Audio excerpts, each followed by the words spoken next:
like, I know that people were probably watching this video and like, damn, bro, this dude's like really mysterious. Bro, I just like that in real life. If you think that you could beat 44 Vato at basketball one-on-one, I will personally give you $10,000. But they have to be no bigger than 6'5". I always try to, you know what I'm saying, live the Christian life, bro. I told him John 3:16. Everybody already heard of that verse, but it says, for God so loved the world that he gave his only begotten son, so that whosoever believes in him shall not perish but have everlasting life. All you gotta do is accept that free gift, and it's by no other work, no other good deed. It's by what his son did.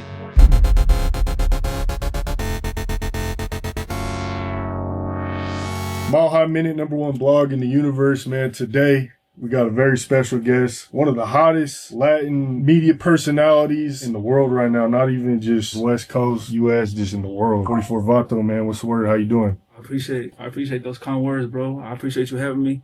It's long overdue, bro, but it had to be done. You know what I'm saying? I had to get one in with a boy Mile High Minute.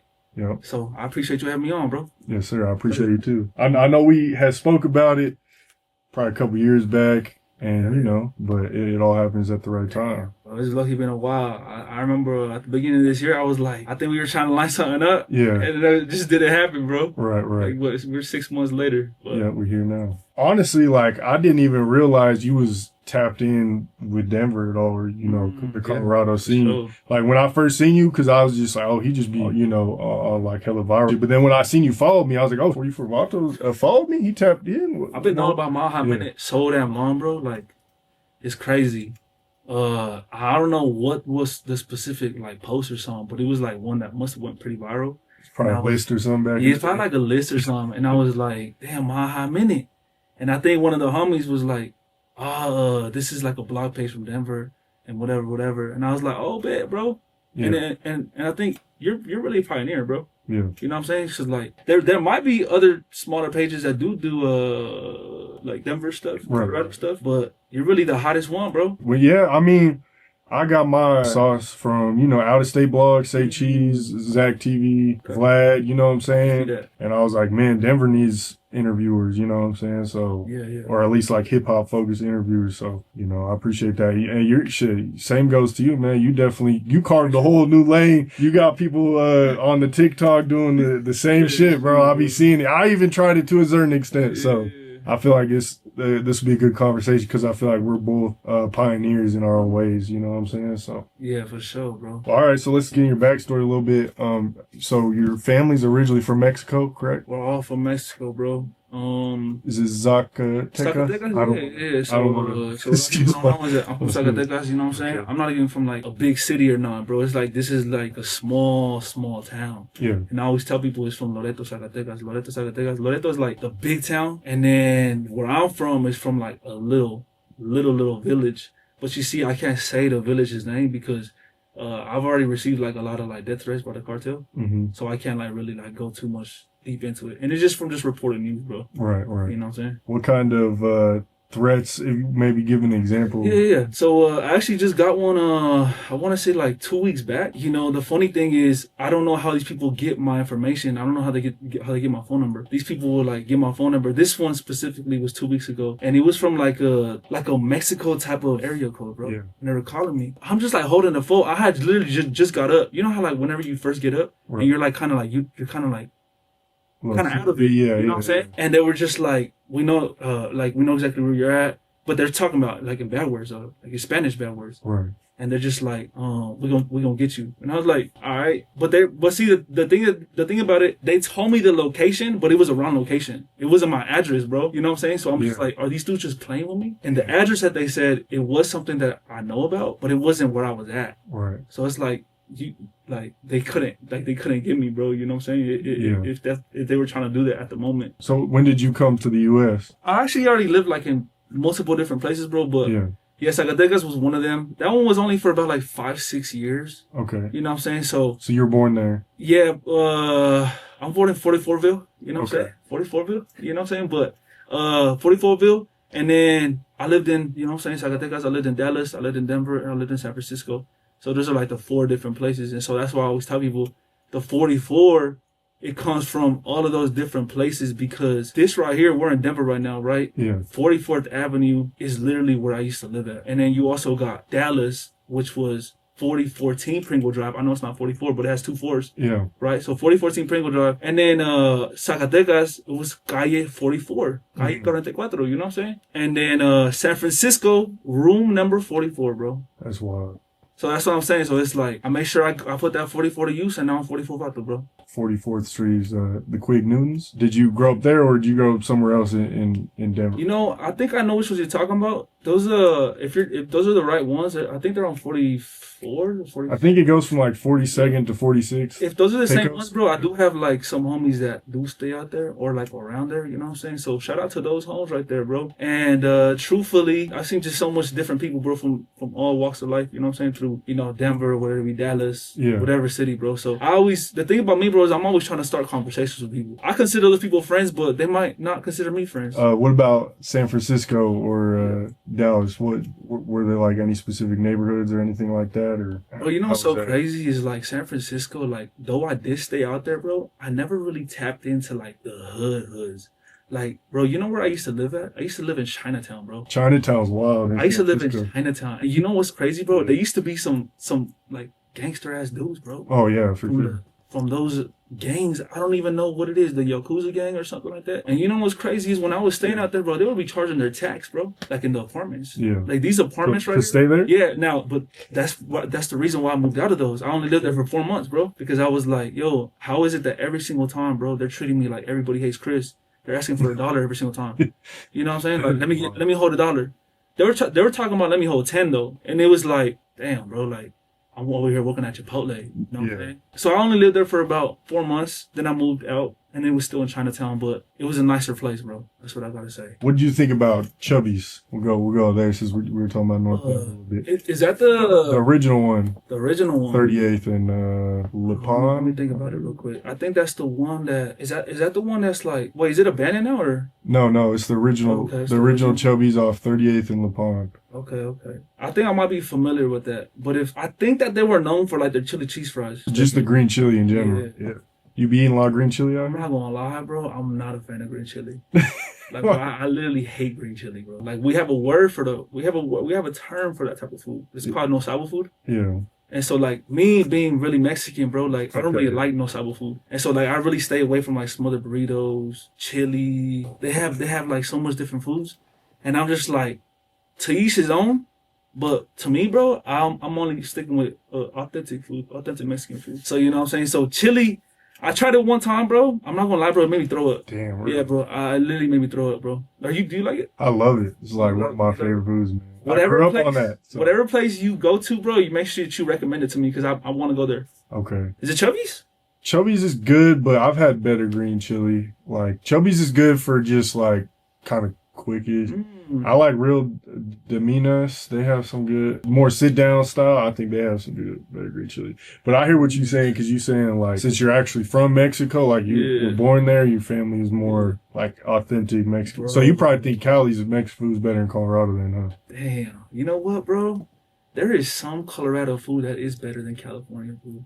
Like street tacos or anything? But I won't say tacos, but I will say that the menudo is much, much better in Colorado. That's what I will say, bro. See, I'm not a big fan of menudo. Yeah. You know what, bro? I don't really understand the big thing with menudo, because it's like, menudo, bro, is literally just cow intestines, just chopped up. And then you just eat it, bro, and they just put it with like chilies, like just like a hot sauce or something like that, bro. So honestly, I don't know, bro. I'm more so of a fan of like tacos, tortas, ceviche. Oh, bro, don't even get me started, bro. I literally could keep going on and on, bro. See, now I'm lost. I know what tortas and stuff are, but you got to put me on. I'm gonna take you, bro. You into seafood? Nah, I don't like seafood, man. Okay, you're not into seafood? Okay. I can't do seafood. I've tried little fish, but that's it. I can't do it. When's the last time you tried it? It's been years, bro. I can't do seafood, bro. I'm landlocked. I'm born and raised here. So it's like, this is the thing with it too, right? It's like, my girl, she be talking about, I don't like that food. And I'm just like, when's the last time you tried it? She's like, when I was like 6. Yeah. I'm like, you're 20 something right now. Like, this is crazy. Like, like how is a 6-year-old's taste buds gonna be the same as you now being 20 something, bro? Yeah. So it's like, I always feel like somebody has to try it again. You know what I'm saying? But I don't know if that was the case for you. If it was like 5 years ago, well then shoot. I tried lobster like That was probably like 6-7 years ago. It was pretty bad though. It was Hooters though. That's probably why. That was bad idea. RIP to Hooters. I think they're bankrupt now. Are they? I think so. I think they closed down every single location, bro. I did not know that. I used to go with the homies. Right. We used to go to Hooters. When you were single? And the girls would try to hit on us, and they would try to sell us on their little calendars. And bro, it was so crazy because these girls just literally pretend to like you and stuff like that, and they really don't, bro. Yeah. You're just literally a customer. Like, I think it's so stupid, bro, when people go to strip clubs. It's a waste of money. About, bro, this stripper was all over me. Bro, that was literally her job. Right. You know what I'm saying? Man, I ain't gonna lie. It's crazy. I don't know if I've ever publicly said this, but I'm never going to strip club after this. I went to Vegas. This was like 5-6 years. I don't know. It's been a minute now. It's been like 4 or 5 years though. I was single. Vegas. Yeah, okay. I went to Vegas strip club and I spent over like a rack, bro. It was dumb, bro. I was pissed about myself. I got hella drunk. You know how the girls be. I mean, I learned my lesson though. I haven't went back since. I learned my lesson. Me personally, bro, I've never been to a strip club before in my entire life. Don't go. It's a bad idea. So like, I'm literally the only person that I know that has never went to a strip club. Like literally, bro. I think it's like so normalized in culture. But at the end of the day, it's like you're literally paying for a girl to dance on you, bro. Like to me, that just tells me, like to the guys that are still going out to the strip clubs, that just tells me that they have no game. Right. Like that they're afraid to talk to girls. So like anybody that goes to strip clubs is because they're afraid to talk to women. So you know what I'm saying? So that's like, for me, like to have an authentic connection type. Yeah. Bro, I'm telling you, bro. It's a beauty, bro, being able to talk to a girl and being like, oh, like spitting game. Spitting game is a lost art, bro. Right. It really is, bro. Riz, bro, it's a lost ass art, bro. Yeah. And in my day, I was the best at it, but I got a girl now, so all respects to her, bro. Yeah. No, I feel you, man. It's I don't know. I think it's fun when you first like turn 18. You can legally. It's fun to go a couple times with the homies, but I don't know. I had to learn a lesson from it. When I spent that much money, I was like, my homies were like dragging me out of there. I was too faded, and I was like, yeah, I'm never going back. So I had to learn the hard way. But I think it's cool if you go once, twice. Just be careful because it's a money trap. Okay, real quick, what high school did you go to in Denver? You know what I'm saying? I actually didn't go to high school in Denver, bro. You know what I'm saying? But I can't tell you guys what high school I went to because you know what I'm saying? People are gonna go look at the yearbook, bro, and be like, oh, that was him. You know what I'm saying? Yeah. Like, but what I can say, bro, is that even in the yearbook, bro, I was like I was one of those dudes in high school, bro, that literally never went to class, bro. Yeah. So I wasn't even there on picture day. So even if those people literally went to the yearbook, they won't find me because I'm not even in the yearbook, bro. Like I know that people were probably watching this video and like, damn, bro, this dude's like really mysterious. Bro, I'm just like that in real life. Like, yeah. In real life, nobody even knows anything about me. They literally asked me. My mom literally bought the yearbook, bro, for literally no good reason because I wasn't even in it. Yeah. The basketball team, how the hell wasn't I in the basketball team picture, bro? And I actually played varsity basketball too. You did? Yeah, but I didn't go that day. It's just like a thing, like, damn, bro, maybe I have the mask on because I don't like pictures, bro. Because I don't like videos, you know what I'm saying? Yeah. What, you don't want to say what schools outside of Denver that you hooped at or no? I mean, well, shoot, you know, I had a little time at Inglewood High School, bro. Okay. You know what I'm saying? Over here in Denver, I remember playing with some homies, and I want to say it was like around the Arvada. Is it Arvada? Yeah, Arvada. Yeah. Arvada. Okay, Arvada. Yeah. So I think like Arvada West or the East. Arvada West. Okay. I went to Pomona, so you went to Pomona? We played Arvada West. Well, you went to Pomona? Isn't that the same high school that the NBA player went to? No, he went to Prairie View. We played them too, though. We played them Prairie View. I was just talking to some dude like this last weekend who was on the same varsity team as him. I had a couple homies that played with him too. Jaden maybe. I have to tell you off camera. He starts with a C though, but. I think he used to go to the rec. Don't connect them, but he used to go to the rec. Yeah. You played with him? I don't think. I might have, but I don't think so. He's just like a regular dude. Yeah, when I did, I was probably. I think I'm a little older than him, so when I did, he was probably. He's probably a little dude. Yeah, type shit. And I heard he wasn't even like nasty like that, bro. I think he grew and then went crazy. Oh, I was talking to some dudes, and I don't know if they were haters, but they were like, bro, this dude was really not like that. It was just really after high school, he went to a JUCO, and then from the JUCO, he went to UNC, Tennessee, and he went to Tennessee, and then like just from doing all that. And he was always the main guy where he was shooting freaking 25 shots a game. Yeah. It's easy to average 20, bro. You know? He had a couple good games with the Lakers. That one game, he was going crazy. And then they tried trading him. Bro, I hate that, bro. Yeah, that was whack. It's like, I understand he can't play defense, but the NBA and basketball is all about getting a bucket, bro. Right, yeah. That's literally all it is, just getting a bucket. Yeah. So, I mean, if you could pass the ball and you could lead to a bucket, all right, bro, that counts in my book, you know? Right. That's what I will say to everybody. $10,000, bro, if you think you could beat me one-on-one. I did see that. I think I did see that. So, if you think that you could beat 44 Vato at basketball one-on-one, I will personally give you $10,000. But you also got to have $10,000 too. Like, that means I can't play with no brokies, bro. You know what I'm saying? Yeah. Because it's like, first of all, $10,000 it's not even like that much money, bro. But whenever it comes to a basketball game, that low-key is a lot. Yeah. Even if you're playing for $100, it's like, right, you're going to be serious. But if somebody wants to challenge me, they also got to have $10,000, bro. We will have it in cash. $10,000, bro. So, but they have to be no bigger than 6'5". I'm not playing against no 6'8" dude, bro. Hey, see, you're 6'5" a little big, though. But yeah. 6'5" low-key big. But I low-key be cooking 6'5"ers, though. I can see be cooking, bro. But anyway, what you still be hooping? Bro, I literally was telling y'all camera, bro. I literally am in 2 different hoop leagues. Yeah. And I play soccer. And I'll tell you guys literally, bro, this statistically was my best week I've ever had, bro. Hell yeah. I was telling my girl this week, I was like, soccer league, bro, it was on Fridays. I scored 4 goals. That is a lot. I scored 4 goals. This is a men's league, bro. We're playing against adult men. I scored 4 goals. In my Monday one, I scored like 16. Yeah. Not that much. You know what I'm saying? But the second one, I scored 22. Hell yeah. So 16, 22, 4 goals, bro. Oh my gosh, bro. No, that is nice. Literally multi-generational athlete, you know what I'm saying? When it comes to men's leagues. You know what I'm saying? No, I feel you.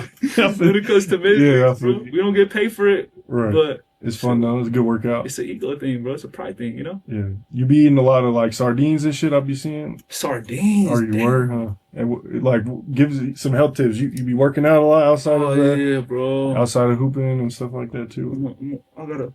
The camera pointed at me? Yeah. So that's my muscles right there, you know what I'm saying? But I be like the thing that I do, bro, I always work out. I actually work out 2 times a day, bro. Damn. But the first workout isn't so intense, and then the second one's just a little bit more intense, bro. And then like every 2 days I go like really intense. So you know what I'm saying? So that's what I really do. But I would say I'm probably the most healthiest influencer out there that people know about. That people know about, but they don't know that he does that. You know what I'm saying? Like you be keeping it low key. Because bro, I'm like really, really healthy, bro. And you should just see the way that my girl cooks. She cooks like so healthy, bro. I don't even eat Cheetos no more. That's good. I stopped eating Cheetos, bro. Can you believe that? That's tough. Cheetos are tough. I still eat my Cheetos, like the puffs. Cheetos. Oh, you love puffs? Yeah. Hot puffs, yeah, for sure. You for sure grew up around Mexican. No, for sure. No, I did like. I went to Northmore elementary schools and like Niver Creek. Northmore? Yeah. No, I never heard of it. No, there's North Glen and Federal Heights. Okay. It was like 60 to 80% Mexican though. For Damn. Sure. Yeah. If somebody likes Cheetos, bro, I know that they grew up around Mexican people. Bro, I'm telling you, bro. Like. Because some people be like hating it. I'm like, how you don't like Cheetos? Bro, Cheetos are so damn good, bro. But you know what, bro? I have like low-key an eczema problem. Oh, yeah? Like, that's what a lot of people don't really know about me. But I have eczema in places that people can't like really tell. Whenever I eat Cheetos, they do so much harm to my body, bro. Right. So that's why I had to stop eating Cheetos, because it's like, damn, bro, sugar and eczema killing me, bro. Killing me. I had eczema too when I was a baby. Oh, yeah? Yeah. Bro, I have it as a full-grown adult, bro. Is that why you wear the mask? I think I just might have eczema all over my face, bro. It be that red 40, bro. Right. You know? Wait, is that like the coloring? Artificial coloring, bro. It's in every single Skittles bag, M&M's bag, Cheetos, everything, bro. They're literally trying to. They already banned red 5, but they need to ban red 40, bro, because red 40 is literally cancerous, bro. And that's what a lot of people don't know. One of my homies actually caught cancer, bro, eating a lot of Cheetos. Yeah, that's crazy. A lot of chips. Is he still here? Or no, he's here. Yeah. Praise God, bro. He's still here. But he quit. He quit the Cheetos. You know what, bro? Well, the craziest thing is that my friend got cancer because he ate so much Cheetos. And I saw him eat Cheetos whenever he woke up, whenever he went to bed, and everything in between, bro. He was always eating Cheetos.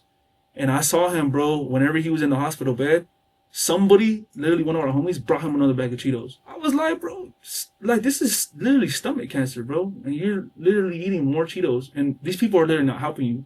Right. You know? That's so, how like, people be too. They just be. Like, bro, I remember a lot of people don't know this, but my mom had cancer, bro. And she beat it, praise God too, right? But when I was walking through the chemotherapy room, you had these people, like, you could tell the people that are taking care of themselves and the people who just like, I don't care. Yeah. There was a person in there eating the yellow Cheetos. Like, you know the yellow ones? Yeah, like, no, not the spicy ones. Yeah, not the spicy ones, but he was they were eating the orange ones. And I'm like, bro, you're like in the worst position of your life right now.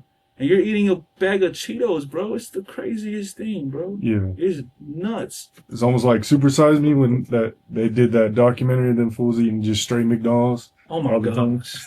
Did Did they get sick off it? Probably. I know they gained a bunch of weight, I think. Yeah. That's crazy. Where did the idea, like, what was the moment that, like, sparked your interest into becoming a content creator? Like, was there a single moment you was talking to the homies, or was it one of those things where it just, like, naturally happened? Like, how did it all come together when you first started? Well, you know what's crazy, bro, is my homies didn't believe in me, bro. Mm. And even to this day, they still don't believe me. Yeah. You know what I'm saying? Like, I'm just like, bro, I don't know what's up with my homies. Do your homies know it's you? They know it. Not like, the thing about it is my homies know it's me, bro, but I feel like they just be like low-key haters, bro. It'd be like that. They just like low-key don't support the career, but I really don't care. You know what I'm saying? I feel that. And the craziest part is I made one of my homies cry the other day, bro. Because I told my homie that he could be replaced. Like, I could replace him at any single given time, bro.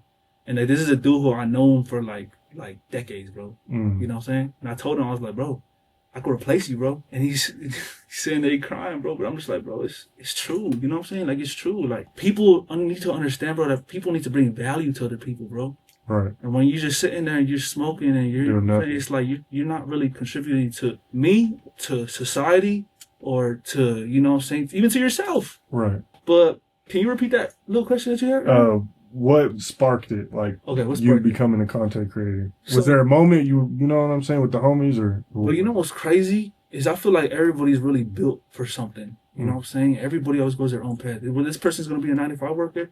This person's gonna be a content creator. I was blessed enough, bro, where God gave me this talent, bro, to want to be this content creator. And all of a sudden, bro, I bought this page back in 2018. And it was literally a page about Chicano stuff, bro. Mm. And I bought this page. It was at 20,000 followers. I remember it was at 20,000 followers. I think 22,000, but let's just say 20,000, right? I bought this page. I started experimenting. It wasn't 44,000? Double. Yeah, nah. That's a good one. But shoot, this one was literally 22,000, bro. And I remember it was called Sad Vibes, like Sad Vibes X or something like that. Like, it was like this sad page about Chicano stuff. Mm. What I did, bro, is I literally just started getting some pictures from rappers that were in the same space, bro. And I started posting about them. And then they were like, people, sometimes people would gravitate toward them. And sometimes people would be like, you know what I'm saying? You will see the engagement. Then I started posting Blood In, Blood Out clips. Mm. It's a movie, the Chicano movie. Yeah. So I started posting Blood In, Blood Out clips, bro. All of a sudden, one of my videos hit 100,000 views, bro. On Instagram? On TikTok? Instagram. Okay. On Instagram. And I think it was when it was much easier to grow on Instagram. It hit 100,000. And then the next one hit like 200,000. And then I was like, this is like really, really working. Then I started engaging with people in the comments. And the page at the time, I changed the name. It was called 44 Vibe, bro. So I went from 22,000 to like 17,000. And I noticed at 17,000, I had to make a change. Mm. Like, so you lost followers. I actually lost followers. But when I started posting those Blood and Blood clips, I started jumping back up. Mm. All of a sudden, I started going up to 25, 30. And I was like, damn, bro, what else could I add? So all of a sudden, I started posting things that I like and that I know that people would like too. So I don't know if you remember Beyond Scared Straight. Yep. Bro, Beyond Scared Straight, I started posting the Mexican dudes who were in that show. Oh, okay. Because Mexicans, it's like if a black person posts about a black person, it's relatable to him. Right. You know what I'm saying? But if a Mexican posts about Mexican people, it's relatable to the Mexicans. You know what I'm saying? So on this platform, I'm posting just strictly Mexican stuff. And you know what I'm saying? So I started posting the Beyond Scared Straight. There was a specific character named Big Dragon. Mm. And Big Dragon was this big dude, 6'4", bro, and he's scaring the kids. That video got like 1 million views, bro. And all of a sudden, I'm skyrocketing to 40, 50,000 views, bro. At the time, I'm in San Francisco. Yeah. You know what I'm saying? I ended up going to like 70, 80K. And then from there, bro, I started to like change a little bit into news. Just sprinkle a little bit of news in there. And after the news, bro, it was kind of just gradual. And all of a sudden, I have a mask on and I'm doing an interview.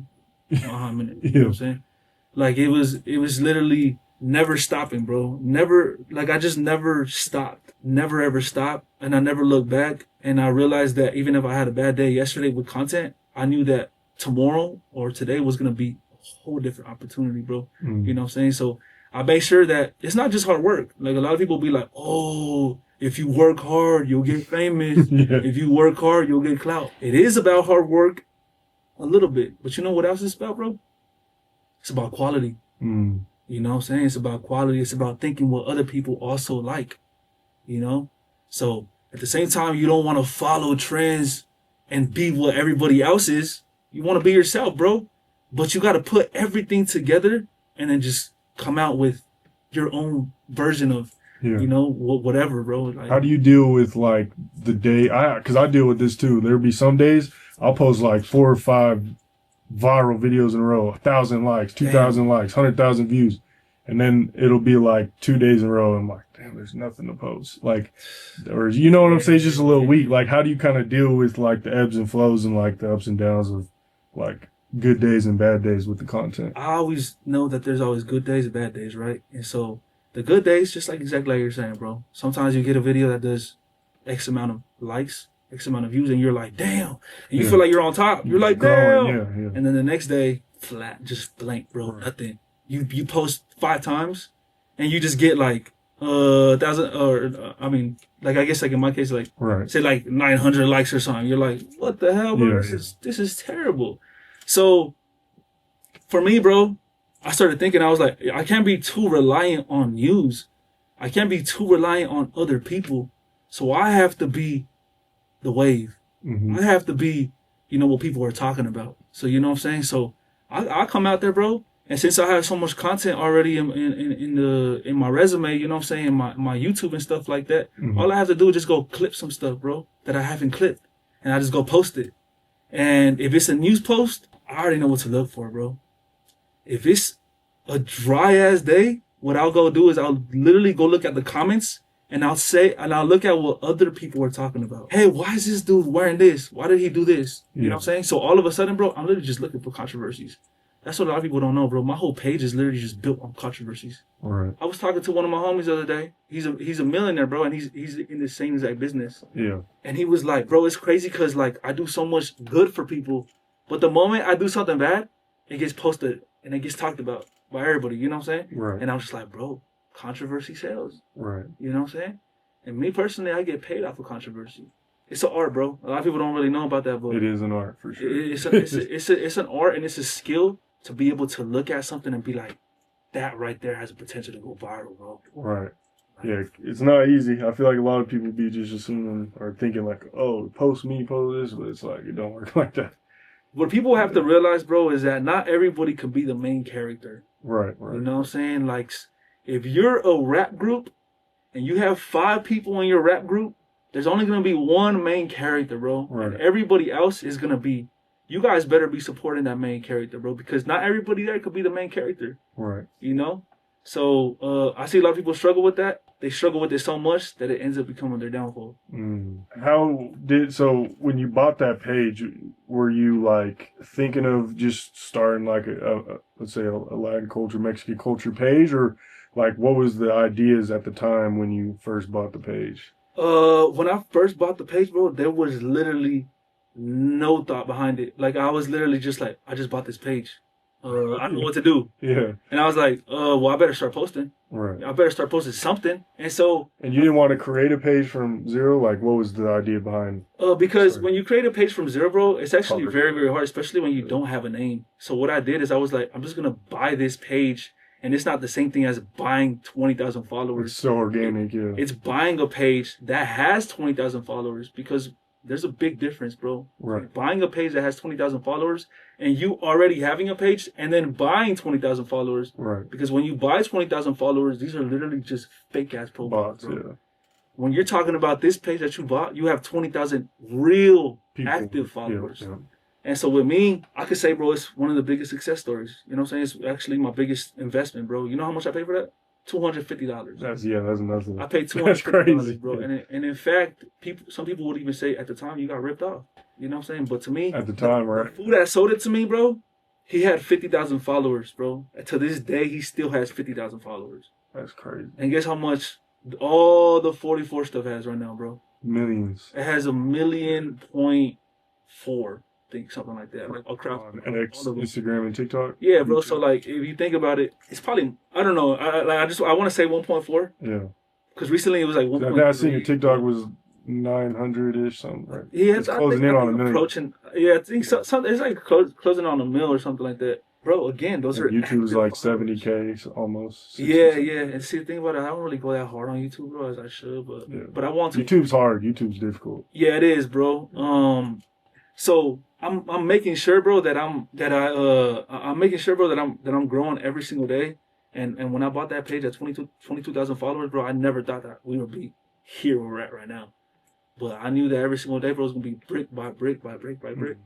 And then we just built a big ass house. You know? Yeah. How did you start like making? What would be like a tip or two, or a gem on like how you transitioned, or what was the moment when you started making money from it? Because when you first started a content business, it's a lot of free grind and just trying to really get the ground, get the ball rolling. But then like after a certain amount of time and effort, you start making money, enjoying the fruits of your labor. So what were some of those like gems, or how was that like? And then my bad, I'll be asking long-winded questions. No, that's actually a really good question, because I haven't actually got asked that. In my first few years, bro, I was literally just making money off of just selling promos. You know what I'm saying? These $40 promos, $50 promos. That's what I'll be doing stuff. $20 story posts and stuff like that. Yeah. And I was like, damn, this isn't enough to live though, bro. Like this isn't enough to make it a full-time job. So my goal always in mind was like, bro, I need to make this a full-time job. Make this a full-time job. And I'm thinking about that as I'm working a full-time job. I literally have my CDL, bro. Like truck driver. You know what I'm saying? Yeah, so I'm like actually making good money doing this truck driving thing, but at the same time I'm like, bro, how can I make this a full-time job? Like I really don't want to wake up at 6, 7 in the morning.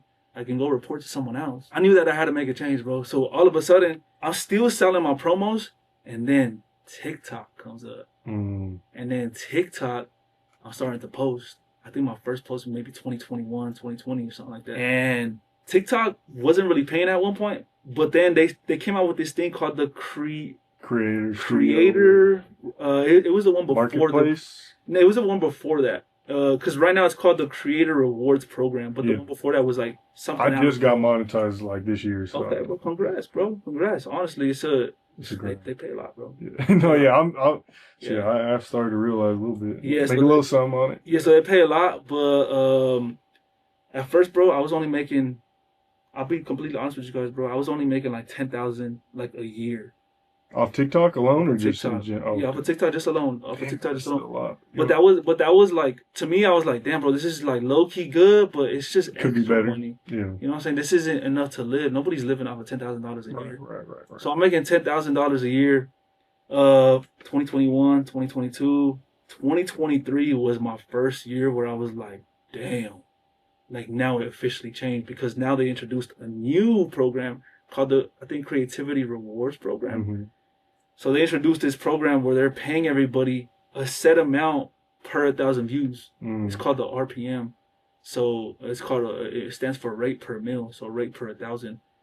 And whatever amount of views that you get paid for those views, for the qualified views at least. Right. So if your video gets 1 million views, they'll qualify about 500,000, and then they'll pay you about anywhere between 50 cents to $1.20. So that could be, you could make $500 off of a video that goes to 1 million views, bro. So and you tally all that up, and you're like, hey, I'm literally posting 5 times a day, and freaking 3 of my videos went viral, bro. How much? That's a lot of money. You know what I'm saying? Sure, yeah. That's a lot of money. So when they started introducing that, 2023 was the first time I quit my full-time job. That's fire. Because I was like, I'm actually lying. I was still working the full-time job while making all this money, but then I realized I was making so much money that I was like, bro, this is pointless.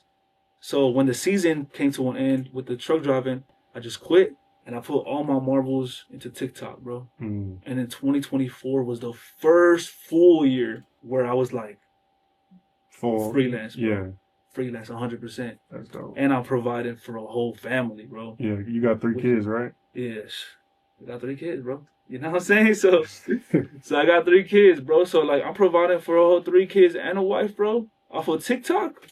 That's incredible, bro. That's literally incredible. But what I will tell people is it's a lot of hard work, bro. That's involved in this. So that's what I will tell people. At the same time, like the same way people go clock into a full-time job, this is also a full-time job. And I want to say we work even longer hours. Right. Oh yeah, it just don't stop. It don't stop. It's a media page, bro. News never stop. Right. It don't stop. Do you ever feel like you never catch up on business? Absolutely, bro. I'm like that. It'd be stressful. Bro. It's a blessing, but it's a curse. You know? Bro, it's so much stuff, bro. Like in media, I don't think people really understand how much stuff happens throughout the day. Right. You know what I'm saying? Even if it's a dry day, there's always still There's something. always something, yeah. You miss too. I know you be missing too. I be missing shit. I be missing stuff and I'm just like, damn. I be logging in and I see this person already posted about it. This person did too. I'm already late to the party, bro. Right.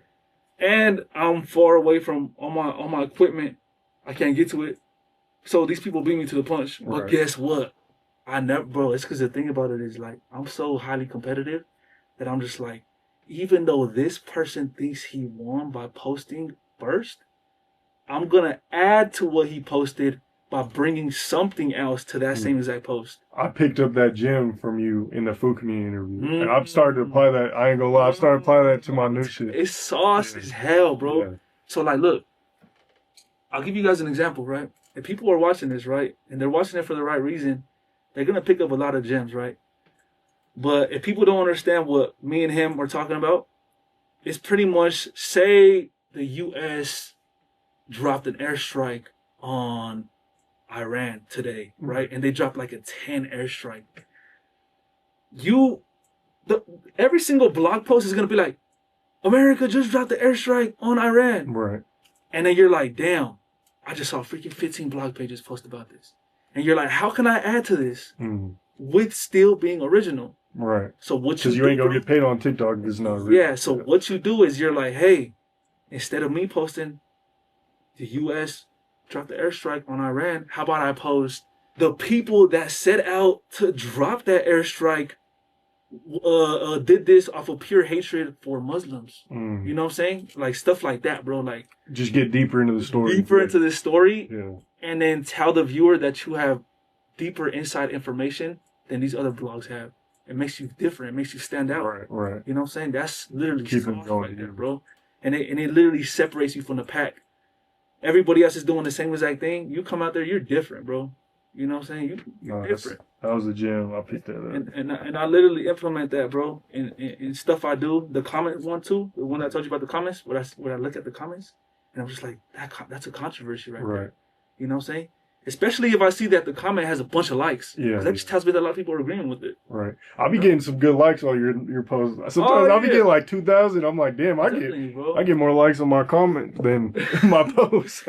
Nah, honestly, the 44 Vato page, one thing that I love about those fools is, yeah, sometimes they could get a little bit hateful, bro. Like sometimes they get a little bit hateful on me too. But the thing about it is, they always know who to uplift. Right. So, you know what I'm saying? I think that they rock with my hot thing. No, hell yeah. Okay. Last, I guess, somewhat personal question. I want to get into like current topics. For sure. So, how do you deal? Because you said you're making money off controversy, right? Sometimes I feel the same way. Like, how do you deal with the pressure of that, or just almost the conscience of it? You know what I'm saying? Or like the stresses of people in the comments hating, or you know what I'm saying? Just the drama and the negativity and all the BS that comes with it. Bro, see, there could be 2 different ways that a person goes about this. You could either go about it and be like, damn, I'm getting so much controversy right now. Nah, let me take this post down because this is too much. Right. I might end up getting harmed off of somebody. Or you could be like 44 out the way and embrace everything and be like, damn, like this is working. You know what I'm saying? This is exactly what I wanted. You know? This post was literally made to freaking gather a bunch of controversy, a bunch of comments. And it's working, you know? And so every single day, bro, that I post something like that and it gets people worked up, success. It's a successful mission, bro. Like I put it out there, bro, and I wanted you to comment on it, and you did exactly that. Right. And so with me, bro, I don't get stressed out about social media like that. Sometimes if I feel like the month is kind of down, bro, from like payment and stuff like that, and I'm not getting paid like enough as I usually do, then I do get a little stressed out because I'm like, damn, bro, I have a family. But then I also think about I have a savings too, so I'm just like, it's all God. It's all good. And then I also have God too, so I'm just like, I know He's not gonna abandon me anyway. So that alone, bro, is like I think about the bigger picture. I always think about the bigger picture. I'm just like, even though I have an off day yesterday, I could perhaps have an on day today. Every day's a new start, bro. As cliche as it sounds, but every day's a new start. And was there any specific reasoning behind the orange mask and the Phillies hat? Like, why not like a Rockies hat or, you know what I'm saying? Like, why this specific look? And then why do you place it on your head? Damn, bro, I love that question, bro. You see, like, people have asked me, oh, how did the orange mask start? But nobody's ever asked me the specific, like, why is there an X? Right, yeah. You know what I'm saying? And so for the X, bro, you know, it was kind of a symbol to, like, kind of block out the haters. It's kind of like I'm Xing you out. You know what I'm saying? Okay. But, you know, I used to rock it forward sometimes. But then I realized that having it forward wasn't too much of a distinctive look. But imagine if I put it backwards and I put the X. That's very way distinctive, bro. That's why whenever I go out downtown and I'm in this city, I'm in that city, I'm always getting walked up to. Oh, I bet. Because they know who the dude is with the orange mask that has the X, bro. Yeah. And by the way, this is a thick-ass mask. This is literally a refrigerator mask. Yeah. Like, it literally came from my friend. He was working at Amazon. Really? And he literally was like, bro, I have this mask. And he literally just gave it to me. You know what I'm saying? And you were going to you just use it for regular stuff and then it just turned into this? So, backstory, I actually, my first ever media page called 44 Vibe, it hit 100,000 views. And I promised everybody that I was going to do a face reveal at 100,000 views because I was already building up a fan base. I'm just responding to comments, liking comments, responding to DMs. Bro, it's like, it's those little things that build up a whole brand. Right. You know? It's the little things, you're right. It's the little things. I've been teaching dude who's helped me a promo, like, it's the little way you make it look good. Bro, it's a whole beauty in the promo industry too, by the way. I have talked to some very, very gifted dudes in the industry. You're talking Sony, you're talking about Interscope, you're talking about Columbia Records. These dudes, bro, know how to market stuff without the viewer knowing that you're marketing it. Yeah. They don't, the viewer doesn't know that it's being promoted. And that's the best type of promotion. Whenever the person doesn't know that it's being promoted to them. Right. The best, bro. The best. Right. But you got to know how to do it. Yeah. And that's the art. That's the skill. For example, tell me if I'm right or wrong. This dude booked a clothing promo for me, and he just wanted to promote the clothing, but I went and looked at his page. I seen plugs wearing it, and I seen like this girl who's looking, you know, an attractive lady wearing it. And I was like, boom, okay, I'm going to twist this into, you know, popular LA/Denver rapper Parkside Plugs rocking this Denver streetwear brand. You know what I'm saying? I actually saw that post. Yeah, but I don't know. I feel like because I turned it into that, it made it better for him in the long run. Cause it made it more, you know, like, and I'm almost like, people can tell if you pay attention, but some people might not be able to tell. Like, they might just think I was just posting plugs with some dope merch. You know what's crazy, bro, is that what you did right there was actually psychological. So, like, even though you didn't really think about it in that way, it was actually very psychological. Because what you did is that you're showing that somebody who's a public figure gravitating toward this brand, you know what I'm saying, that maybe a lot of people don't know about. But since this dude that a lot of people respect and admire is rocking this merch right here, other people, bro, people are literally just copycats, bro. Right, they're going to want it. People literally... Like, when you talk about even fast food restaurants, people go to Wendy's because everybody else goes to Wendy's. You know what I'm saying? People go to McDonald's because everybody else goes to McDonald's. And why? Because it's trusted. Right. You know what I'm saying? Their food might not be that healthy, but it's trusted. Give you stomachache. Yeah. Once you stop eating it for a while. Exactly. And so when you look at this clothing brand, bro, you know, everybody knows him. So it's a mental thing. And the viewer, without realizing it, bro, is literally doing stuff because somebody else is doing it. Sure. But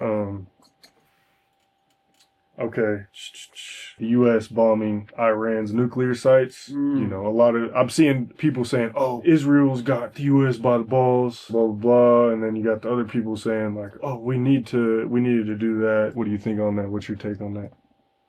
I think it was a very smart decision, and I low-key think that any single president would have done it. Whether it be Biden, whether Kamala Harris would have won, she would have done that same exact thing, bro. Right. You do not want Iran or anybody who is the U.S.'s op to be making nuclear bombs, bro. Right. Like, and you knowing that you're the United States of America, bro. You gotta uphold yourself to that level. You're like, bro, I'm the top dog, bro. I'm literally the top dog. Like, I can't let you do that. And there's consequences to you doing that, bro. So boom, drop the bomb, drop the whatever missile bomb, whatever it was. Yeah. And they let them know that we're still in charge. You know what I'm saying? Because at the end of the day, bro, the U.S. is literally the leader of the free world, bro. Right. They literally are. So I think you have to regulate on people that get out of line. You know, that's just like what it is. Like Warren G said. Bro, you have to regulate, bro. And that's what a lot of people don't get. You know what I'm saying? It's unfortunate, but yeah, you kind of... Yeah. America literally has to be a bully, bro. Like, America has always been known as a bully, and they have to keep remaining the bully. Otherwise, somebody's going... You know what I'm saying? It's like whenever you're in elementary school, you let somebody pick at you. Right. You're gonna, sometimes people even kill themselves, bro. Right. Because of so much pressure and, you know what I'm saying? It leads to so much bad, bro. And so when you stand up, though, it's a whole different thing. You know what I'm saying? Just like, oh, the kid was getting bullied, beat the bully's ass. You know what I'm saying? You let this dude know who's in charge. And guess what? This bully never bullies you again. You know, it's the same exact thing with countries, bro. That's what people have to get. It gets deep, too. We wouldn't have even something like this setup right here, this studio, these cameras, like, we wouldn't have it if it weren't for stuff like that. For sure, yeah. It's unfortunate, but it's the reality. Hell yeah. Man, do you think World War III's happening or what? Everyone thinks, you know, and it's funny too what you said is because like now everyone was like, all the Trump supporters were like, oh, we're trying to end the war with Ukraine and Russia, and now you see all the Biden or the left wing supporters being like, oh, I thought we were trying to not go to war, but I don't know. It's just funny, bro, how like the political commentary shifts and changes. You know what's so funny is I heard somebody say they better send all the MAGA supporters first. They need to send the YNs. They need to send the YCs, the YMs. Shout out to the YNs, bro. I hate to make this about myself, but like the other day I was making this video in downtown, bro. And some freaking YN, bro, like, and he's like looking at me, he's mugging me, bro, and I'm just like, was that the protest or what? Yeah, I'm like, I have to protest, and I'm just like, what's up, bro? I just go like that, and then I just keep walking, and then all of a sudden he says, 44 Vato, and I turn around like, no way, bro, it's the same dude, it's the same YN, and he had like 3 of his homies with him, and I was like, this dude recognized me? Yeah. It's just crazy to me, bro. I'm like, damn, bro, like it's really, the YNs are really everywhere, right? You know what I'm saying? But yeah, bro, if they send the YNs, nobody's gonna have a chance. You know what I'm saying? No, the big ass switches. And do you be getting nervous when the YNs notice you in Denver or downtown? You know, it really happens in every single city, bro. Fair enough. But probably big time in Cali and stuff. LA is mostly just it's always a bunch of Mexicans in Cali. So like that's all the Mexicans they all rock with me, bro. You know what I'm saying? I want to say I'm probably the influencer. Reporter, whatever people want to label me as, that has the least amount of haters. People literally love me, bro. Like, you know what I'm saying? Like, even though when they post me on Foo Community, you get like a lot of haters. Yeah. But it's like, damn, at least I didn't get as much hate as that guy that they posted, you know? Well, I think it's because you do a good job of answering things, but you don't get too opinionated. Which is something I've had to learn too. If you don't get, like, you can give your perspective, but if you get too opinionated, people are gonna get mad. And that's why I think lists and stuff get people mad. Yeah. Like when you start saying your opinion, you're saying. Right, yeah. And see, that's the thing about it too, is I also kind of was like, you know, I need to start giving my opinion more. Because when you give your opinion more, people are like, all right, this dude's a personality and he's not just playing both sides. You know what I'm saying? So maybe I have been doing too much playing both sides. And so, you know, I do want to play both sides, but I also got to let people know, bro, I am a person at the end of the day. You know what I'm saying? I do have feelings. This year was the first year where I was like, all right, bro, I'm going to start giving my opinion a little more. And whatever people want to say, they say. And I have noticed that the hate has gone up a little more. Yeah. I'm not going to lie, bro. I might have to get back on it too. I kind of shied away from it. Yeah. I get it too, bro. Like, you also never want to go too far, because then you might run into somebody who has bad intentions. Right. You know what I'm saying? And like, we're literally in the media game, bro. What a lot of people don't understand is a lot of the stuff that we do is content. It's just content. Right. People have to respect that it's just content. Like, they take it serious. Like, stuff, if he drops the top 10 rappers list of Colorado, you guys don't have to get offended, bro. Right. Like, at the end of the day, it's his opinion. It's my opinion. Like, it doesn't mean that's it's like, can we hear your guys' opinion, bro? If you guys want to get so worked up about his top 10 rappers list, why don't you guys drop your guys' top 10 rappers list? Because you guys can get the same amount of backlash. Right. You know what I'm saying? See, the Foo community, bro, is very, very good at picking at people. Oh, yeah, for sure. You know what I'm saying? They're very good at it. But shout out to my boy Juanito, man. Yeah, shout one. He's a good ass dude, bro. You know him. Yep. Yeah. When I went out there to do an interview with him, he actually asked me about you. Oh, for real? I told him we hooped one time. In the interview? Yeah. I gotta watch that, bro. But no, I had to take that chance though. When he invited me on the show, I was like, bro, I'm booking my flight to LA. I'm taking that risk. You know what I'm saying? Oh, for real? You booked it for that reason? Yeah. And I ended up I went, interview Lefty and a couple other folks while I was out there, but I went to interview Bozo. He's an interesting dude. I fuck with him though. He's cool. He's cool, but he's an interesting dude for sure. Bro, shout out to Bozo, man. You know, I haven't really you know who introduced me to Bozo? Was King Lil G. Oh, really? I haven't met Lil G yet. King Lil G was the one that introduced me to Bozo. He's like, yo, bro, I'm gonna introduce you to a good dude, solid homie. And I was like, all right, who could this be? They said Bozo. And I was like, man, I've been hearing about Bozo for the longest time. Like, it's crazy I'm barely gonna meet him. You know what I'm saying? But yeah, he's a good dude, bro. Yeah, no, he was hella cool. And he was giving good answers. Like, I love an interview where someone cares and they give good answers. And I guess there's a lot of that dude is very opinionated too. Yeah, he like, is. Yeah. You have him on an interview. See, it's a thing, bro, with interviewing personalities. You know what I'm saying? When you interview somebody, and I know you've been in that position, bro, where you interview somebody and you're like, you ask them, so did you grow up here? Yes. It's just like, damn, bro, I'm trying to get an answer out of you, bro. Right. And not just a one-word answer, you know what I'm saying? Make it a good interview. So I always try to make stuff good interviews. I always try to give open-ended answers and stuff like that. Stuff to keep the combo going, bro. That's why I think Bozo does a very good job at doing that. Right. Yeah, he's very good.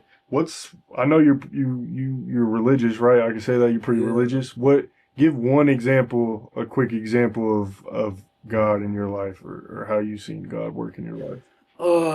Well, you know, I know that you mentioned the fruits of the labor, right? Mm-hmm. You know how like you work for something, you work, and then you finally get the fruits of it. You know what I'm saying? Right. And so the thing about it with it too is like God within me also produces a lot of that fruit in my life. Mm-hmm. So you know what I'm saying? So if I don't if that fruit is not displayed, that means I'm not actually following God. You know what I'm saying? So I always try to, you know what I'm saying, live the Christian life, bro. And sometimes people tell me, you're not Christian because you spread nothing but gossip. And I'm just like, bro, you guys don't even know that, like, the stuff that happens on TikTok and stuff like that is literally fake. It's literally fake, bro. It's not real. Like, whenever I talk about this person did this and that, it's not real. Like, I have inside information, bro, and I talk to these different people. This stuff is not real. So, no, I'm not spreading gossip. And so I always try to keep everything... like, I want to say Christian, but just not like that worldly, I guess. You know what I'm saying? So if somebody ever tries to hit me with a promo and the whole music video is just a girl twerking in the music video, I'm not going to post it. You know what I'm saying? I just don't post it because I know that I have a lot of younger supporters and I don't want them to watch that stuff. You know, so there's a lot of stuff, bro, that I don't post for that very exact same reason. But I have got on the podcast with Foo Community Spread the Gospel, you know what I'm saying? I told him John 3:16. Everybody already heard of that verse, but it says, for God so loved the world that he gave his only begotten son, so that whosoever believes in him shall not perish but have everlasting life. So you know what I'm saying? So it's a beautiful thing, bro, knowing that if you believe in what his son did for you, all you gotta do is accept that free gift, and it's by no other work, no other good deed. It's by what his son did for you. You know what I'm saying? So it's beautiful, bro. It's really beautiful.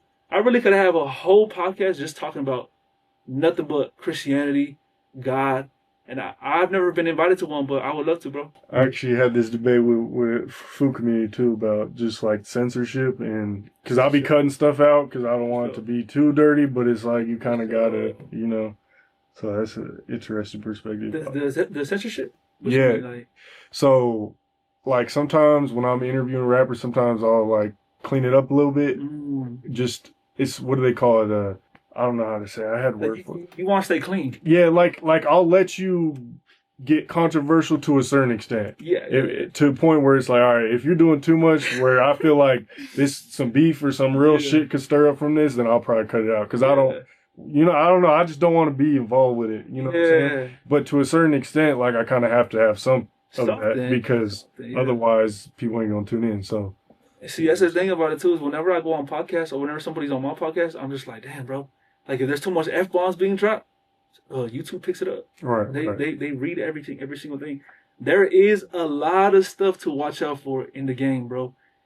It's whenever you're like us as creators, anybody who's posting anything on social media. If you go to YouTube, if you go to TikTok, if you go to Instagram, you guys have to watch out to not post some keywords that they flag or that they deem might be inappropriate for the audiences. Like if we're talking about TikTok, right? I've been posting a lot of stuff about the Mexican community, bro, and everything that the Mexican community is going through. There's a lot of stuff that you cannot post, and I'm talking about in the captions, things that people don't know about, bro. Right. The other day I posted about Jenny69, bro. I was about to ask you about her too. I literally had to take out the 6ix9ine, bro. I literally had to take out the 6ix9ine because it's like, that's what a lot of people don't know. That keyword right there is literally blocked, bro. It's blocked, and it lets TikTok, the TikTok algorithm, that this right here, bro, is we gotta review it. There's another thing. If you talk about Mexicans, you cannot put deportation. Don't put immigrants. Don't put ICE in all capitals. And there's a few more things, bro. But that's what a lot of people gotta keep in mind. If you're reporting on Iran, don't put bombs. You know what I'm saying? But what I would suggest to people is just read the entire community guidelines for every single platform, bro, that you see, and you know what you can and you can't post. However, on TikTok, they don't tell you that you can't post those certain keywords. It's good a strategy, bro, for sure. You think Jenny69 was telling the truth when she said she was getting paid by El Chapo? Hell no, bro. She was capping. Jenny69, bro, 100% is not getting paid by El Chapo, but she knows what clip farming is. Right. You know what I'm saying? So clip farming, I don't wanna maybe give out too much sauce, but clip farming is pretty much just saying something outlandish and then just knowing that people are gonna talk about it. She was successful, bro. It was a successful mission.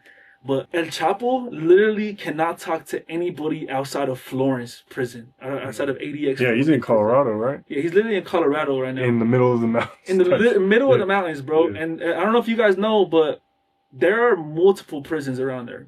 If you ever go to Google Maps and you like zoom out, and you can see so much different buildings. He's at the Supermax prison. They call it the Alcatraz of the Rockies, ADX Florence.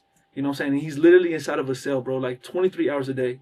For that 1 hour, I think he comes out for, it's not rec time, bro. It's literally inside of a box with just some sun. Like, it's terrible conditions, bro. So how do you think that this person is going to be getting paid by El Chapo when this dude is literally locked the hell up? He can't do anything about it. And he can talk to nobody. Not even his own family members. That's crazy. The only person he could talk to is his lawyer. So, do you think she went with that?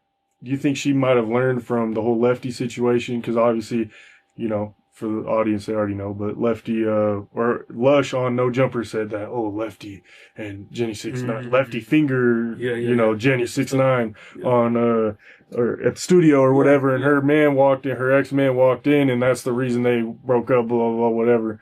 And then do you think, and she was kind of playing with it though, because she would post her and Lefty on Instagram with her shaking her butt and, whatever. She knows what she's doing. Yeah, so you think she might have learned from that situation, and then now she's kind of applying it with the El Chapo and stuff? So I think that Jenny69, bro, has a good PR team, and they're the ones that are telling her what to do. I think there's certain lines, bro, that you should not cross when it comes to talking about El Chapo and the false accusations. I don't think you should be saying that. Now, I don't think that anything's going to happen to her just because she lives in America, bro. But if she was living in Mexico, red flag, bro. Red flag. So because of cartels, or yeah, bro, cartels do not play. They do not play, bro. I'm telling you, when I tell people I have gotten threats by the cartel, I literally mean that. I have gotten threats by the cartel, and not just one time, bro. This last time was, yeah, that one was a phone call, but the other times have been like DMs and DMs with pictures, like with pictures, bro. And these are not pictures, like these are like videos, like the ones that can only be seen like one time. And I think you have to record them too, by the way. So like these are like real videos, bro. And those are not false accusations. You know what I'm saying? So I can't get in trouble for those. Those are actual real accusations. Jenny69, what she did, she just did it just for the clout, bro. She just did it just for the clout. And you're playing with fire, you know? She's playing with fire. But what I did hear is that the Latina house that she's part of, has now let her go today, official today. Really? Yeah. And people are like, oh, it's because she was talking smack about this person. Nah. It's because they were all afraid that she just put a target on their back. I don't know. She was telling people to be careful, but it's like, bro, whole time you got to be careful now. You know, what do you have to do to be careful? You know what I'm saying, and like just so you don't get the cartel, you know, sending you messages or being on your back, or like, what do you think incites them to do that? It's when you start leaking personal information. When you start putting out personal information. When you start siding with the ops of whatever cartel it is. So if you start siding with the ops, they be beefing with, like, there's different cartels beefing with each other type thing. Yeah, bro. Okay. There are some very. There's not too much cartels, bro. So what there is, bro, is that there's like 4, 5, maybe big-ish cartels, but there's really only 2 that are really top. CJNG and the Chapo one. You know what I'm saying? So I just can't. I think it's CDG, but I don't know. I don't want to sound stupid, but I think it's CDG. Those 2 are the top ones, and then the other ones are like Northeastern cartel. You also got the ones that are down south, and then the top dudes, like there's these 2, bro, that are called La Chapisa and La Mayisa, and those 2 split up. So these two are like 2 splits of what they once were, bro, and they were all part of the same Chapo cartel. You know what I'm saying? The CDG cartel, but now they split up, and now one's Mayo and one's Flaco, and that's because one decided to turn in the leader of the other guys. Damn. Yeah, so there was 2 different leaders. There was Chapo, and then there was a Mayo. So they're saying that the Chapo guys turned in Mayo, so that's how they split up. Oh, okay. Yeah. So now they're all in prison, bro. What is your opinion on like the protests going on right now? Let's tie this in together, right? So a year ago, the Venezuelans came to Aurora and like quote unquote took over apartment buildings. You did a video at one of them. From your perspective, did you see that? And then boom, fast forward a year later, you have all these deportations, ICE rounding. You know, they were in Denver earlier this year. Now they're in LA. And then you got the Dodgers getting, you know, people are protesting against the Dodgers because because of their silence, I think is what it is. What's your opinion on this whole situation going on? Look, nobody knows this, bro, but the day that I went to go film the video that I did at the Aurora apartments, I was already in contact with somebody from the Venezuelan gang that was there, and they actually charged me a tax to record there, bro. So I was actually charged a tax, and what I was pissed off about was like, bro, how did you just charge me a tax? And then these dudes at the end of the video were trying to kick me off the video. Like, they were trying to kick me out of they were telling me to leave. So I was like, I didn't want to tell nobody there, but I was like, bro, I literally paid my tax, bro, and you're trying to get rid of me. You know what I'm saying? So it just didn't make no sense to me, bro. What I gotta say is all of that stuff, bro, that was posted on the news was very, very real. But the people that didn't get enough light shed on them, bro, was the people that were actually living in there. That were actually just trying to make an honest living. You know what I'm saying? These people were living with like thousands of cockroaches, bro, thousands of bed bugs and mice and rats. Bro, it was terrible. No, that part of this. That's probably one of the worst parts of Denver as a whole, like the metro area. When it comes to trenches, hell yeah, bro, that terrible conditions. Yeah. And mind you, this tax, bro, that they charged me, it wasn't that much. You know what I'm saying? It was about, I think, $950 it was either $950 or $975. But I can't tell you. I was like, you should have charged me $1,000. Yeah. You know what I'm saying? But it was $950 to $975. I was charged that tax, bro, and it was It was paid once we got there with a certain person, a certain individual, and from there it was just like no supervision. It's not like they were like, oh, let's see what they're doing. You know what I'm saying? It was no supervision after that. It was just like, here, this person got us out the car and left, bro. That was it. That allowed you to be able to go around and interview and ask people. Because, bro, when I was there, as I was recording, I was looking at the people, and there was a lot of people like looking through the windows like this. Yeah. And I was like, oh, these people they probably know just from word, you know what I'm saying, that I'm gonna be here and stuff and doing all my stuff. So I think that the other dude who went there, do you know the other YouTuber? Yeah, I seen him. I forgot his name, but I seen it. So he went. There was a couple. Yeah. Channel 5 went there, and then another dude. Yeah, another dude went there. I drove around. I didn't get out or do nothing. I just drove around. I think all those dudes were charged taxes. Damn. But from the dude that charged me tax, he said that he was going to charge me a little less just because I am Latino. You know what I'm saying? So those dudes, I don't know. I think that they might be Jewish or white or something, bro. Yeah, they were, I think. Well, at least one of them for sure. One of them was speaking some Spanish. Yeah, so I want to say that they maybe got charged around like 4, bro. Because you're talking about this is a real life gang, bro. This Tren de Aragua gang is real life gang. And I don't know if they're still around that area. I was told that those apartments were shut down. Yeah. So they're probably not there anymore. But it's a crazy situation, bro. And all that stuff was real. Everyone was like, oh yeah, we need to deport, you know, like everyone was scared, right? Yeah. And then now it's like the complete opposite. Look, I stand with the raza, bro, 100,000%. Mm-hmm. What I don't stand with is people that are committing crimes, bro. And when they come over here to the United States, bro, and they actually like want to go gangbang and they want to go rob and they want to go steal, bro, and murder people. Like that's what I'm not with. Right. So I think that anybody who does any sort of crime, bro, and is an immigrant, because it's an honor, bro, and it's a right to live here. You know what I'm saying? I think that any single person, bro, that has already lived here for 10 plus years and has not gotten into any sort of trouble, those people should be given papers immediately. You know what I'm saying? And the people that have been here for 5 years, those people should be like under review. You know what I'm saying? But the people that have been here committing crimes, you know, everything that we just discussed right now, walking around with the gun, bro, that's not all right, bro. That's not all right. And I think that the Venezuelans really ruined it for the Mexicans. But I do have Venezuelan homies. They might be offended that I said that, but I've talked to a couple. Yeah, it's the truth, bro. Like I think that the Venezuelans ruined it for the Mexicans. No hatred to the Venezuelans. Yeah, I agree. To a certain extent, I feel like people, not every legal immigrant is a bad person. You know what I'm saying? Like there's a lot of cool ones. On the way over here, I just paid a Venezuelan $5 to wash my window, everything. No, he was looking. Everyone was like, "Tell him no." I said, "All right, come on, I actually need it too. There's some bird shit on my anyway." Okay. Yeah, but I threw him a little bread, so I'll be cool if they're grinding, they're hustling. Like, I'll be cool with it. It's just like, but there needs to be if we let everyone in, it's not America. How are we going to be a great country if we just let anyone come in? It's just like a house. Like if I'm just like, hey, Mohammed, I'm gonna come inside your house. It's like, well, who are you though? Like, I need to know who you are. You know what I'm saying? Yeah. It's like, oh, I just came to clean up your room. All right, then come in, bro. I'm watching the entire time. You know what I'm saying? Right. And so, like, if you come in to bring me value, all right, cool, bro. But if you come in there, I'm looking at your Xbox. He gonna take that. You know what I'm saying? It's like, nah, bro.